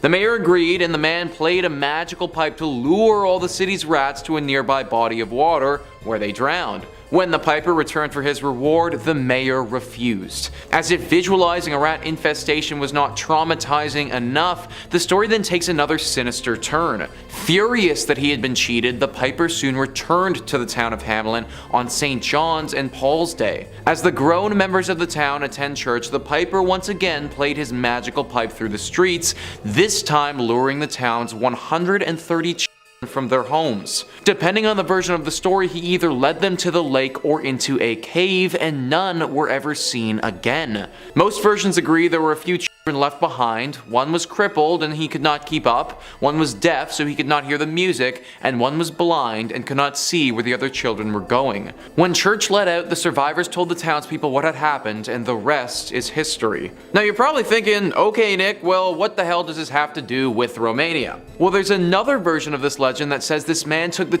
into Vagis Cave and then after a time slowly let them out. Vagis Cave is in Transylvania, and it's believed by the locals that this Pied Piper still lives there. They also think that this is the true version of the legend because there's a very large population of German-speaking Saxons in that area. These people are thought to be the descendants of the children who were taken so many years ago. Even to this day though, everyone still fears Vagis Cave and still fears the Piper. Number 3 on this list is the sacrificial lakes. Most of the time when somebody enters a body of water, they're worried about becoming food to the fish that live in the said. Most of the time when someone enters a body of water, they're worried about becoming food to the fish that live in said body of water. What they usually aren't as concerned with is becoming food to the actual water itself. That's exactly what some people in Romania believe in regards to some of their bigger lakes though. Lake Vinderel, for instance, is known to some locals as a lake which will actually swallow people up. Even the most skilled swimmers who go here will drown and never be heard from again. Most of the time these bodies are never found, but there's a legend that says a piece of bloody flesh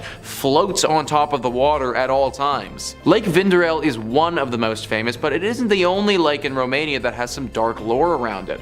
One lake literally swallowed up an entire town when a slope collapsed and forced the homes along with a church inside the water. People around that area often hear the ringing of church bells as they pass by the lake, thinking that the spirits of those who died in this tragedy still haunt the area. Because of all this death in these Romanian lakes, it's now believed that sacrifices must be made to keep the water at bay. Yep, that's right guys, what better way to stop people from dying in the lakes than to have people specifically die from the lakes? That's the train of thought, and it's most prevalent in the Maramureș region of Romania amongst the elderly folk who live there. They think that the only way to calm the dark spirits who clearly inhabit these waters is to occasionally offer a human sacrifice. Now I'm gonna be honest, I wasn't able to find exact details on who has been sacrificed or when, but I imagine that this has taken place at least once in Romania's history if there's an entire legend around it. I also find it kind of interesting that the Romanians don't have a particular demon or creature in mind who could be behind this. As of right now, it's just thought that there's a dangerous entity in the lake water and that sacrificing a human should relax that entity at least for a little while. Either way, if you're going to go swimming in Romania, then stay away from the lakes. Number 2 on this list is the World War II ghosts. There's a town called Auchna-Muirs, and in that town there's a very specific mansion with some very interesting lore surrounding it. That mansion is called the Teleki Mansion. This mansion is really interesting because it didn't actually see much fighting at all, but is currently haunted with ghosts from World War II. The ghosts of these World War II soldiers who haunt this place sadly caused their tragic fate themselves. One evening, the soldiers went into the mansion and decided to enjoy a little bit too much wine. The mansion had cellars full of nice quality bottles, and the soldiers definitely overindulged. In fact, they got so hammered that they decided to start firing off their guns in the basement before passing out. They passed out in the cellar, and it's said that from the guns that they shot off, the wine started filling up the room. They were far too gone to notice and actually drowned in said wine. Now these soldiers haunt the mansion and locals see them regularly. In fact, some blurry photos were taken back in 2011 of these ghosts in the place. Dying is obviously worst case scenario and never what anyone wants, but I guess the one thing that you can say for these guys is that they probably died at least happy. Number 1 on this list is the Nymphs of Sioclavina Cave. Deep in the mountains of Transylvania, through a long road of rivers and beautiful scenery, sits a forgotten cave called the Sioclavina Cave. This cave is full of crazy stuff from the past and has been a really important find for archaeologists studying Romanian history. Tombs, treasures, skeletal remains, and most important, potential evidence of nymphs are all found in this mysterious cavern. In case you aren't familiar with what a nymph is, then Britannica tells us that they were usually associated with fertile, growing things such as trees or with water. They were not immortal but were extremely long-lived and were on the whole kindly disposed toward men. These were women in Greek mythology who were considered divinities. It's believed that this cave may have once been the home to some of them. The treasure that's been found here, some of the inscriptions that are on the wall, the overall environment outside the cave, all of it fits the bill when it comes to a nymph. At the very least, if a nymph or a group of nymphs hadn't have lived here, then people definitely think this would have been a site of worship for them. Animal carcasses were found here as well, and it's believed that they would have been used for some sacrificial rituals to such higher beings. Now this cave is researched extensively, and locals think that it might possess some mysterious powers. Also, that the rivers that run around this area are rich with minerals and other healing properties. I suppose this urban legend isn't super scary, but honestly kinda cool. Then again, nymphs have been known to be dangerous in the past, so if there was one lurking around this cave still, you wouldn't want to get on its bad side. In at 5, La Ciguapa. This is a mythological creature that is commonly described as having human female form with brown or dark blue skin, backward facing feet, and very long, smooth hair that covers the body. According to folklore, it is a hypnotic creature that lurks in the Highland Mountains and deep forests of the island, waiting for the perfect moment to lure men into the woods and make them disappear. Classic. Some people believe that the Ciguapa bring death, and it is said you should not look them in the eye, otherwise you will be at risk of becoming permanently bewitched. They are considered to be magical beings, beautiful in appearance to some but horrendous to others. They are deceitful and hell-bent on capturing a wayward traveller. Now some legends suggest that not all are evil and do not wish to kill, though much evidence supports the benevolent claim. Law states that the only way to truly capture a Ciguapa is by tracking them at night during a full moon, with a black and white polydactylic dog. The Ciguapa also has a similar one-legged version from Colombia called La Patasolo, who shapeshifts into a skull horse head. Lovely. In at 4, El Sombreron. El Sombreron is a famous legend told in books and film, and is also a boogeyman figure throughout Spanish culture. The figure is known by other names like Cipitio, the Goblin, and Sissimite. However, his characteristics are always the same: a short man with a black dress, a thick belt, a large black hat, and boots that make a lot of noise when he walks. He is said to ride horses and braid their tails in manes. So sweet, I think. When he cannot find a horse, he will hunt down a dog to braid instead. Now the legend goes that in the neighborhood of La Recolosi lived a woman named Susanna, the daughter of a woman who owned a store. She was known to be pretty with long hair and blue hazelnut eyes. One night when there was a full moon, she was on her balcony admiring the sky when suddenly a short man appeared wearing a big hat and holding a guitar. The girl's beauty had amazed him. He sang her a song, however her parents quickly made her come inside. Since that day she had not been able to sleep because she still hears the man with the guitar. She has not been able to eat because when her food is served it is contaminated contaminated with soil.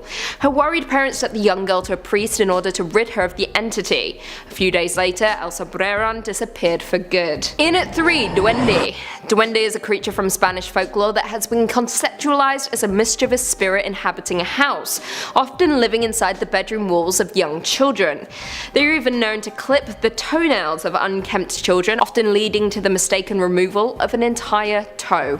Yeah. No fun at all. Now, beliefs about duendes vary from region to region, but some say that they are the souls of infants who died before they could be baptized, whereas others simply portray them as naughty spirits that hide in a person's home and wreak havoc. Duendes became so legendary in Spain that in the 16th century there was even a law that said that anyone who moved into a home only to later realize it was infested with duendes were free to abandon it. Yeah. That's intense. No matter what, most stories about the duende seem to have a special relationship to children, most likely because parents used them as a tactic to scare their kids into doing things. Otherwise, the duendes were coming to kidnap them or even eat them if you don't clean your room, eat your dinner, bathe, etc. Coming in at number 2, La Llorona. La Llorona, also known as the Weeping Woman or the Crier, is one of the most famous legends not just in Spanish culture but across the world. This lore states that a woman was abandoned by her husband and was left alone to raise her 2 children. The woman was devastated, so she drowned the boys in a river out of grief and rage. As a result, the woman was condemned to wander for all eternity until she finds the bodies of her children, often causing death and misfortune to those near her. Now, according to the legend, in a rural village lived a young woman named Maria. She came from a poor family but was known around her village for her beauty. One day a wealthy nobleman came to the village, who stopped in his tracks when he saw Maria. He proposed to her and she immediately accepted. The two wed and had 2 sons together. However, the husband was always travelling, and when he came home he only paid attention to the children. And as time passed, Maria could tell he was falling out of love with her. She was right, because one day he returned to the village with a younger woman and bid his children farewell. Now this is when Maria drowned her 2 children in blind rage. However, once she realised what she had done, she searched the river for them, but they had already been swept away. Days later, she was found dead on the riverbed, having committed the 2 ultimate sins, murder and suicide. Her spirit now haunts the land of the living and the dead, weeping for her children, earning the name La Llorona. She kidnaps wandering children at night, mistaking them for her own, while begging the heavens for forgiveness, while drowning the children she kidnaps. Folks who have claimed to have seen her say she appears at night by rivers or lakes wearing a white or black gown with a veil, and others say that if you hear the cries of La Llorona, you are marked for death. Spooky. There was also a film, I watched it recently. It was utter trash, so hopefully the legend's creepier. Finally coming in at number 1, El Coco. The Coco, also known as the Cuco, Coca, or Cuca, is a mythical ghost monster equivalent to the boogeyman, found in Hispanophone and Lusophone countries. In Spain, Portugal, and Latin America, the legend goes that parents will often invoke the Coco, or Cuca, as a way of discouraging their children from misbehaving. They sing them lullabies or tell frightening rhymes which warn their children of El Coco. If they misbehave or don't obey, El Coco will come and get them, and then eat them. Classic. El Coco is a child eater and a kidnapper. It may devour the child immediately and leave no trace, or it may take the child away to a place of no return. However, it only does that to disobedient children. El Coco is known to lurk on rooftops, on the lookout for misbehaving children. It takes the shape of dark shadows and represents the opposite of a guardian angel, with the El Coco frequently compared to the devil. Now, one of the oldest known rhymes about the Coco originated from the 17th century and went like this, I quote, "Sleep child, sleep now, else Coco comes and will eat you." I mean, straight to the point really, I respect that. Now you could easily draw comparisons between El Coco and the boogeyman. However, unlike the boogeyman, Latino parents use Coco to drive the fear of God into their children. Now another legend has it that El Coco is Francisco Ortega. At the beginning of the 20th century, Ortega was so desperate to find a cure for his tuberculosis that he visited a curandera. He was told to drink the blood of children, so he kidnapped a 7-year-old boy named Bernardo. However, I have my doubts about this, considering the original Coco rhyme predates the Ortega legend. What do you guys think though? Kicking off with a short one at number 5, we have the Draugen, who is the ghost of a man who died at sea. In one specific iteration, a man fled from a ghost, calling out to the dead to save him. The next day, the cemetery was covered in seaweed and the graves were wide open. Many claim to see the Draugen, huge and covered in seaweed, particularly during storms, where he will skin boats and drown sailors. This dude is no fun at all. I would just say stay away from the ocean, stay away from water in general. That is my motto. Coming in at 4, Myling. This is perhaps one of the most disturbing ghost stories, with Myling telling the tale of unwanted or murdered children. Yeah, nothing fun here. Oftentimes the ghosts are referred to as upbird, meaning that which is outside. The ghosts of these children long to be given a proper burial, so they jump on the back of the first person they meet and demand to be taken to a cemetery. In some cases, the Myling drains power from its human ride, and in others, the human is too weak and dies from exertion. The ghost often takes on human form as it gets closer to the burial ground, and is described as a very large spirit. The root of the Myling is believed to be a response to instances of unexplained deaths of children. Yeah, this one is dark. Sure, that makes sense. Coming in at 3, the sacrificial beggar child. This Swedish legend goes that there was a town called Daland that was inflicted by disease that was wiping out a lot of the population and resulting in many residents fleeing. The townspeople were beside themselves until one day a man from Finland came along with advice on how to stop the disease. He told them that only a sacrifice would put an end to the misery, and explained that they would need to bury a living thing in the ground. The villagers were desperate, so they took his advice. They began the process by burying a rooster alive in the ground, but the act failed to produce any results, so instead they decided to bury an entire goat. However, this also failed. Feeling that they had no other options left, they decided the only sacrifice worthy enough to end the disease would be an actual human being. They set their sights on an orphan boy and offered him bread as bait, which he fell for before dropping into a prepared hole. The villagers began to bury the hapless child, who was absolutely terrified and pled with them for mercy, but they continued on. Before long, the deed had been done and the child was left to die. However, some villagers claimed they could hear his cries from beneath the ground, begging for them to release him. Coming in at number 2, the Christmas ghosts. This legend begins with a woman preparing to head to midnight Christmas mass. In order for her and her friend to make it on time, they agreed to wake the other and head out at the same time. Late at night, she thought she heard her friend telling her it was time to leave, so she grabbed some bread that she had baked for later and head out. While en route, she stumbled across 2 witches who wished to murder her on the spot. However, they couldn't harm her because of the cross in her pocket. She didn't think much of it and proceeded to the church, heading quickly inside. As she was sitting, she heard something that utterly terrified her. A voice that told her that she could be killed on the spot, but would be spared because the speaker was her godfather. The voice made it clear that she was in terrible danger. She looked around and quickly realized all of the people gathered in the church were headless. She ran, only to be accosted by a ghostly parishioner, who attempted to grab her by the veil. She escaped, but upon her return she saw the remains of her veil that had been seized by the ghosts, ripped into tiny pieces and distributed amongst the graves that were outside the church. Her mind instantly imagining what could have been if the ghost had grabbed her instead of the veil. And finally, coming in at number 1, Catacombs. This legend tells the tale of a very evil woman named Catacombs, who was so despicable she apparently knew the devil himself. They were on first name basis, and she was so nasty that even he sometimes feared her. The devil had been attempting to spread discord between a married couple but had failed, resulting in Kitta mocking him, saying that she could easily complete the deed herself.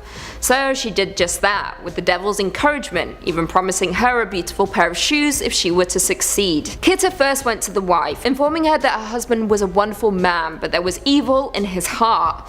She claimed she needed to shave her husband under his chin to remove the last of the wickedness that resided in him. The woman agreed, believing this would do good. Kitta next went to the husband, where she praised their marriage and the man's wife, but told him that his wife planned to cut his throat.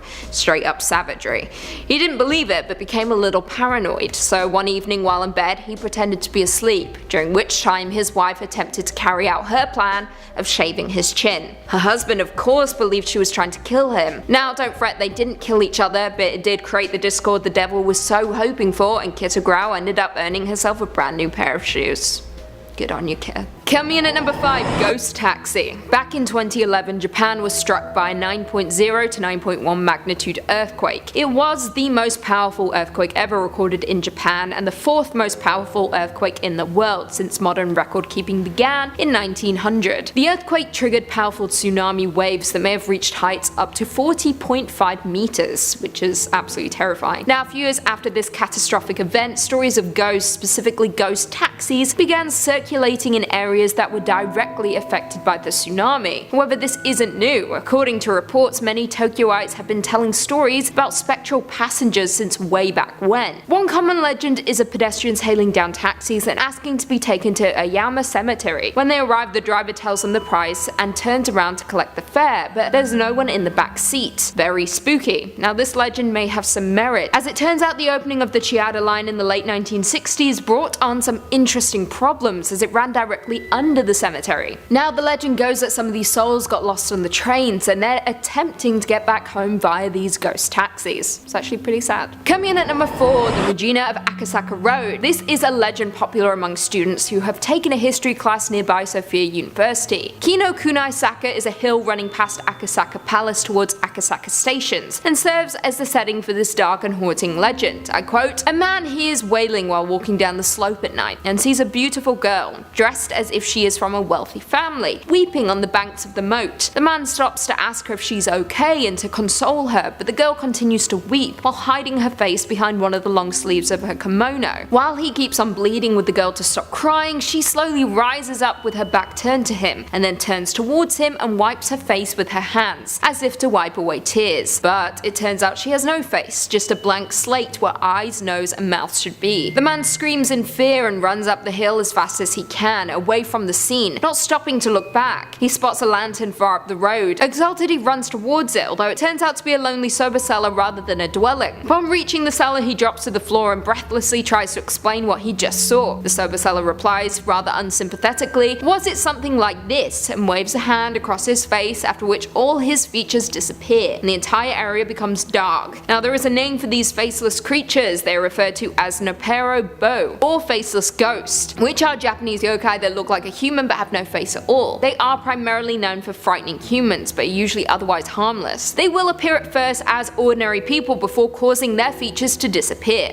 Coming in at number 3, Yotsuya Kaiden. Yotsuya Kaiden is a haunting story of Oiwa and Tamiya Lemon, and is about betrayal, murder, and ghostly revenge, making it one of Japan's and Tokyo's most famous ghost stories of all time. The legend itself is based loosely on 2 historical characters, with it depicting a woman, Oiwa, who is gradually poisoned by her husband due to the fact that she is having an extramarital affair. It is said that he presents the poison to her via face cream, which slowly eats away at her face, resulting in her having a lopsided and drooping appearance. Now, here's where the legend varies depending on which version of the story you are hearing, but it is said that Oiwa either accidentally cuts her throat and curses Tamiya's name while dying, or she is killed by Tamiya himself, or even dies of natural causes. Regardless of the cause of death, she comes back to haunt him when he marries the woman he had an affair with. It is also stated that when Tamiya weds his new wife, he lifts up the veil of his new bride. Oiwa's face appears instead. In shock and out of fear, he attacks her with his sword, halting the apparitions, but ultimately revealing that he has just killed his new bride. It is said that this may be based on 2 real-life murders, ultimately combining fact and fiction. The first involved 2 servants who had murdered their respective masters. They were caught and executed on the same day. The second murder was from a samurai who discovered his concubine was having an affair with a servant. The samurai had the faithless concubine and servant nailed to a wooden board and thrown into the Kanda River. Coming in at number 2, Akamanto/Red Cape. Akamanto, or the Red Cape, is a Japanese urban legend about a masked spirit who wears a red cloak, and who is said to appear to people using toilets in public or school bathrooms. Accounts of course vary, but one consistent element of the story is that the spirit will ask the person in the bathroom a question. In some versions he will ask if they want red paper or blue paper, though other versions state a red cloak or a blue cloak, or a red cape or a blue cape. Regardless of what it is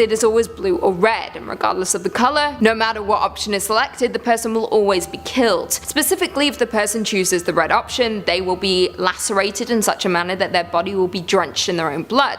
Lovely. The person chooses the blue option. The consequences range from that of the person being strangled to all of the person's blood being drained from their body. So what you must do is ignore the spirit, run away, or reject both options in order to survive. However, if an individual attempts to outsmart Akamanto by asking for a different color of cloak or cape, it is said that they will be dragged to an underworld or hell as a result. Author and folklorist Matthew Meyer has stated that the Akamanto has been recorded as a schoolyard rumor since the 1930s. Also more recently in the 2003 video game Castlevania Area of Sorrow, an enemy is featured known as Killer Mantle, which may have been based on the Akamanto legend. And finally coming in at number 1, the Curse of Masakado. Taira no Masakado was a samurai in Japan who led one of the largest insurgent forces in the period against the central government of Kyoto. In 939, during the Heian period of Japanese history, Masakado led a minor rebellion which began when Masakado led an attack on the outpost of the central government in Hitachi province, capturing the governor. This resulted in Masakado becoming the new emperor. Over the centuries, Masakado became a demigod of sorts to the locals, with some even feeling the need to appease his malevolent spirit. Masakado ultimately met his end in a rather grisly manner, decapitated. His bodiless head oddly enough managed to be preserved remarkably well until it was eventually buried. Now his grave lies in Tokyo near the Otemachi subway station, and it is said that removing or relocating it has been proven incredibly difficult, with many attempts resulting in those being plagued by misfortune. When the nearby Ministry of Finance tried to level the hill after 1923, 14 workers related to the project started dropping dead like flies from accidents or other bizarre incidents. It is said that the curse still exists to this day, with various stories of people becoming ill or dying after the shrine had been messed with. People have learned their lesson though and rarely touch it. It's even said that desks inside the buildings around the shrine are placed so as to not make anyone sit with their back to Masakado. Coming in at number 5, we've got Ogopogo. Let's start with a famous one. Move over Nessie, we've got a Canadian sea cryptid to discuss. If you've ever been to British Columbia, you'll know that there are plenty of mountains and lakes to explore. One of the more well-known ones, both for its picturesque qualities and supposed housing of a monster, is Lake Okanagan. Situated in Kelowna, this lake is famous for its vacation-friendly beaches. But if you head out looking for a relaxing day on the water, you might meet up with a strange beast. Sightings of the Ogopogo date back to 1972, but indigenous legends have been telling tales of the creature for much longer. It's described as a long, slender creature with many humps and a horse head that peeks out of the lake during thunderstorms. Sound familiar? While not nearly as famous, Ogopogo is quite similar to Nessie when you get down to it. Both are aquatic, hard to find, and attract all sorts of cryptid hunters. All sorts of folks have claimed to see Ogopogo swimming around, popping its head out of the water from time to time. Photos and videos are common, but none are really verifiable or convincing. Thankfully, the creature seems to be relatively friendly. For all these sightings and rumors, there haven't been too many claims of violence or aggression from the lake-dwelling beast. In fact, it's actually quite well liked by everyone. In the 90s, the Canadian government commissioned a postage stamp in honor of Ogopogo. Way to go. Skeptics all have their explanations for what it might actually be, with one prevalent idea claiming that it's actually a primitive whale that only comes out during calmer seasons. Regardless of whether it's real or not, what's more fun to say in the end, Nessie or Ogopogo? I'll let you guys decide. Coming in at number 4, we've got the University of Toronto Phantom Worker. If a film is being shot in Toronto, you're more than likely going to catch a glimpse of U of T's campus. The school's buildings are ornate and beautiful, perfect for giving a scholarly feel to any scene. A lot of the buildings have facades that date back to the early 19th century, giving them a timeless feel. Of course, with any buildings that have been around so long, there will be ghost stories. Back in the 1920s, U of T built a Gothic memorial to honor students who had died during the First World War. During construction of this elaborate memorial, many workers were hired to help out. Legend says that one of the workers fell from the tower while polishing the bells, a true Hunchback of Notre Dame moment. Ever since that fateful incident, students and faculty alike have claimed to see the ghost of the worker wandering around campus. Some even claim that there have been ghostly apparitions falling from the tower. Folks who don't know the legend will run to see if the poor fellow is okay, but never find a body. So much for being a good Samaritan. There are many other ghost stories surrounding the university as well, but none so stomach-dropping. Stonemasons with murderous qualities, little girls lost in planetariums, and a baker who managed to trap his mistress inside a secret room. The stories are real, but are the ghosts still haunting the campus? I suppose you'll have to pay the institution a visit and find out. Just try not to get roped into paying tuition, alright? That's scarier than any ghost story. Coming in at number 3, we've got the Nennerlook. We've talked about urban legends from the far west coast and the most populous city, so now let's take a trip out east. Known for its quaint, peaceful charm, Newfoundland is the last place you'd expect to find terrifying urban legends, right? I mean, you can get screeched in and end up with a scary hangover and only a faint memory of your previous night, but that's something else entirely. The monster seen near Newfoundland dwells in the sea, but does so unconventionally. How do you think sea monsters usually get around? By swimming, right? Well, this thing acts a little differently than most. First sighted by Sir Humphrey Gilbert back in the 16th century, it was described as a lion-like creature. This fits the description of an Inuit cryptid known as the Nennerlook. Legends of such a creature have been passed down through generations of people, but it was considered just a legend to outsiders until Sir Humphrey Gilbert came across it himself. The Nennerlook is a gigantic beast, estimated to be as tall as an iceberg. It's got white fur, huge ears, and loves to eat anything that gets close enough. Seals are the classic meal, but it won't turn down a human if they get close. Now, back to that bit about movement. The Nennerlook doesn't swim, it walks along the bottom of the ocean. Yep, not the most efficient way to get around, but it gets the job done. Imagine watching a gigantic beast just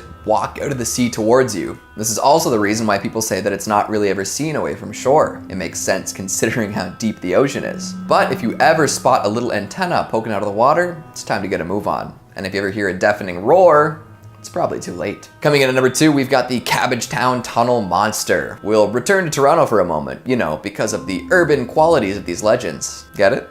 Well, every tunnel system has its fair share of legends, and the Cabbagetown Tunnel is no exception. I'm surprised nobody's gone back and tried to get footage of this strange creature. Back in the 70s, a kitten ran away from home. While searching for his lost feline, a man came across a tunnel in Cabbagetown. Thinking that the kitten might have run in here to hide, he descended down into the abyss. Scanning the darkness for any sign of the little animal, he noticed some motion off to the side. Thinking it might be what he was looking for, the man pointed his flashlight at the movement and saw something he was definitely not expecting, neither cute nor cuddly. He claims to have seen a monkey-like creature with glowing orange eyes standing at half the height of a man covered in gray fur. If that horrible sight wasn't enough, listen to this. The man froze up and kept his light trained on the monster. The monster didn't like this much and told the man in an awful, trembling voice, "Go away. Go away." And guess what the man did next? He hightailed it out of there and didn't look back. This story made its way around for a while, but nobody ever properly looked into it. That is, until a year later. The man's friend had convinced him to share his story, so he went to the Toronto Sun with the scoop. A reporter accompanied him back to the tunnel, and they both scoured the inside. Looking around, they didn't find any evidence of a monster, but they did discover the remains of a cat. Some speculate that the tunnel leads to a point in the Toronto sewer system, and others have different ideas. Either way, nobody has seen the Cabbagetown sewer monster since. Would you go looking? Finally, at number 1, we've got the ghost ship of Northumberland Strait. Heading back east for a moment, let's consider the Northumberland Strait. This is a body of water that separates Prince Edward Island from Nova Scotia and New Brunswick. It's said that there is a ghost ship that sails upon the strait, more often than not totally engulfed in flame. The legend dates back over 200 years and always seems to play out the same way. Folks on land will look out to see a beautiful schooner with pure white sails. As they look on, these sails will catch fire and the whole ship starts burning. Often people will head out on rescue missions only to find that there was never a ship to begin with. Legend says that the ship will only appear before a northeast wind, predicting a storm. So where does this ghost ship come from, and why does it always come back? Well, some people believe that the ship was captained by a pirate who made a deal with the devil. The ship had been fired upon and was burning fast. He wanted his treasure hidden and protected, so he signed the pact and sealed his fate. Now he and his crew are doomed to sail forever on this perpetually burning ship.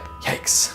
Now, skeptics will tell you that the ghost ship is simply a mirage, but if that were the case, then how do they explain the flames? Coming in at number 5, we've got the haunted Rushdie building. Every city seems to have a building like this, but not all of them end up condemned in the same fashion. You know the ones, apartments and hotels so full of ghost stories and phantoms that no sane person would go near it. Children tell their friends the stories, and adults stay pretty hush as to not attract suspicion. And of course, there's always an urban explorer or two who are willing to brave the unknown for a thrill. The haunted Rushdie building is an old apartment complex in Alexandria. Some call it the Jinn apartment, you know, because it's full of spirits. For the past 5 decades, it has been boarded up and shut down completely. Nobody in or out. There's even big tarps covering the outer facade, adding to the ghastly silhouette. What should be an average apartment building is now a thing of legend. It's been locked up so long though, it's hard to say whether the building is actually haunted or if it was just some over-superstitious thought from over half a century ago. Nobody knows why the ghostly qualities are the way they are, but there are many theories. Back when it was a functioning apartment building, the tenants would experience all sorts of craziness. One tale is of an apartment dweller who turned their taps on one day and found a nasty surprise. Instead of water flowing forth from the faucet, bright red blood poured into the drain. Others claimed to hear the sounds of screaming throughout the day and night. Some heard pained men, and others said they could hear terrified women scream. It's speculated that these cries come from the ghosts of laborers who were mistreated or even tortured by their supervisors. In the end, there's no solid proof of any of this happening, but I don't see anyone venturing into this old building anytime soon. But hey, if you're a skeptic, why not go grab some footage, eh? Coming in at number 4, we've got Abu Rega Masluka. Ah, the classic boogeyman stand-in. Every culture's got one of these.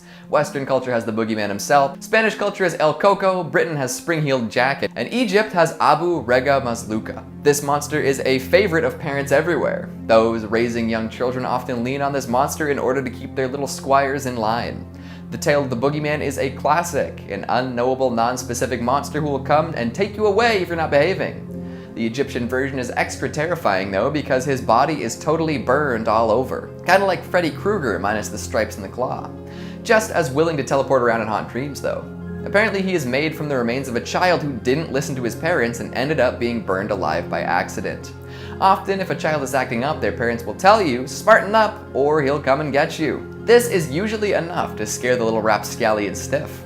See, if they don't clean up their act, this terrifying legend will notice, and once you've caught his attention, there is no going back. Later that night, he'll slink through the darkness to the child's room. Maybe the smell of charred flesh will alert the kid to his presence, or maybe the sound of him shuffling in the night. Either way, it's curtains. Abu Rega Masluka loves to steal these little misbehaving miscreants and boil them for supper. So listen to your parents, kids, or this urban legend will make a bubbling soup out of you. Coming in at number 3, we've got El Nadaha. Another classic legend would be that of the siren. Beautiful women who dwell in bodies of water, singing bewitching songs and luring men to their death. They manage to prey on the fear of men and women alike. Men who are afraid that they'll be bewitched and end up dead, and women who fear that evil seductresses will lure their husbands and sons away. El Nadaha is a uniquely Egyptian take on this monstrous melody maker. Originating from the Nile Delta, people who walked along the river would claim that they saw a mysterious, beautiful woman in the bushes or the nearby fields.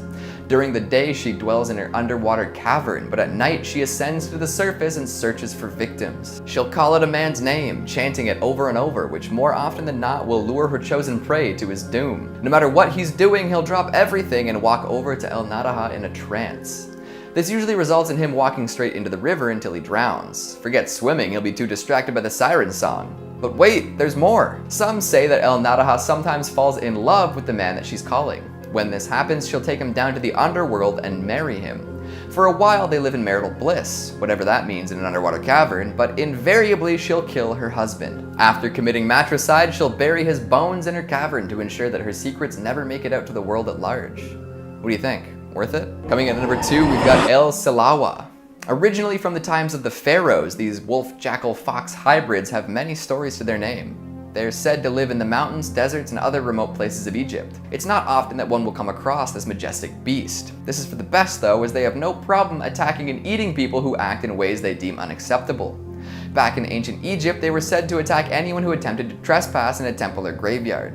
The legend evolved over the years and took on a new form in modern times. It's said there was a man who accidentally married El Silawa. He lived with his wife and her sister, and every night they would leave the house for a strange period of time. Little did he know that his wife was actually transforming into this beast and heading out to dig up graves. Her sister would help her find human remains to eat in order to satisfy her hunger without killing anyone. The man ended up following the duo one night and learned their terrible secret. Thankfully, the wife spared his life for the sake of their children and soon after disappeared forever. Some say that she's still out there, digging up graves and attacking those who would trespass on holy land. Around 20 years ago, people in New Cairo reported seeing a creature like El Silawa and were so scared that they wouldn't go outside after dark. I wonder how those kids are doing. And finally, at number 1, we've got El Ghoul. Ghosts, goblins, and of course, ghouls. If you've ever read or watched Tokyo Ghoul, you'll actually have a pretty good idea of what to expect here. Humanoid creatures with one red eye who love to feast on human flesh. Often these beasts can transform into other creatures, usually taking the form of vicious animals or bloodthirsty devils. They haunt the streets at night, searching for their next unlucky victim. Sure, you can kill ghouls, but it takes a lot of effort. They have superhuman strength and agility, and even if you do land a blow on them, you have to be careful. Often when a ghoul is struck with a sword, they will beg for you to hit them again. They claim that this is to put them out of their misery. Any experienced ghoul slayer will know better though. If you strike a ghoul with one deadly blow, it will die. But if you go back and hit it again, it will come back to life and eat you. Double tap does not apply here. Knowledge is power, right? Although I would imagine it would be hard to resist going all out on a beast that ate one of your comrades. Fighting monsters is serious business. In at number 5 we have the Beast of Hackney Marshes. This legend dates back to 1981 when 4 kids were crossing the marshes on a winter's morning. It is said that they happened upon, I quote, a giant, great, growling, hairy thing. Naturally, people began to assume that this was some kind of hideous monster. It remained a legend going forward, but wasn't spotted again until 2012 when it was captured on camera. Helen Murray, a university student, was out for a stroll near the dense woodland area when she said she was stopped in her tracks by an unknown animal, which she stated was larger than a person and covered in shaggy black fur. I quote, I tried to stay calm as I wasn't sure what kind of animal it was or if it was even alive. I had my phone ready to call 999, then the creature moved. Somehow I managed to take a couple of pictures before I ran. I managed to get away but was scared half to death. Now, she didn't contact the police because she feared they wouldn't believe her. However, the story certainly revived memories of the unexplained sighting that occurred in 81. Officers have stated that they believe neither of these sightings were hoaxes and that 2 bear carcasses had previously been found nearby in the River Lee, and to this day it remains a mystery how they even got there. So, were the bears killed by this creature? Were the bears the creature? We don't have bears in England, so... Stumped. In at number 4, the Killer Pool in Epping Forest. Epping Forest is a 2,400 hectare area of ancient woodland between Epping in Essex and Forest Gate in Greater London. Over 100 lakes and ponds are found in the forest. However, there is only one that is referred to as the Killer or Suicide Pool. This legend grew rapidly in popularity after Irish author Elliot O'Donnell wrote about it in his book Haunted Britain, stating that there is a pool in Epping Forest that is home to unearthly presences, some miserable and some evil.